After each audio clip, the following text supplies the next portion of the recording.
Hi friends, అందరు ఎలా ఉన్నారు? బాగున్నారా? ఈరోజు పొద్దున్న నుండి అయితే మా అమ్మాయి కోసం బయట తిరిగి ఎగ్జామ్స్ అని పొద్దున 7:30 నుంచి ఇంట్లో నుంచి బయలుదేరి మధ్యాహ్నం రోడ్డు మీద తిరిగి ఇడి తిరిగి మధ్యాహ్నం లంచ్ తినిపించి సాయంత్రం మళ్ళీ ఎగ్జామ్స్ రాయించి ఇలా 2-3 సార్లు ఎగ్జామ్స్ ఉండినాయి ఒకే రోజులో.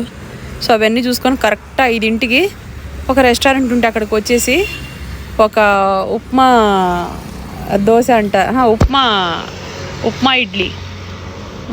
ఇడ్లీ ఏదో కొంచెం ఆకుకూర అవన్నీ వేసి ఒక ఇడ్లీ ఇచ్చారు. ఆ ఇడ్లీ అయితే ఆకలి మీద ఒక పక్క డైటు, అసలు ఒక పక్క పొద్దున్న నుంచి అయితే నేను మధ్యాహ్నం అయితే డైట్ తిన్న తర్వాత నుంచి ఇంకేం తినలేదు కాబట్టి కరెక్ట్ 5ంటికి ఇది తినేసి ఈరోజు నా డైట్ అనేది కంప్లీట్ చేస్తాను. కానీ ఆ ఇడ్లీ అనేది కొంచెం లావు ఉంది, ఆ క్వాంటిటీలో ఇడ్లీ తినకూడదు, ఇంకా వేరే ఆప్షన్ లేదు కాబట్టి అలా తినేసాను అనమాట.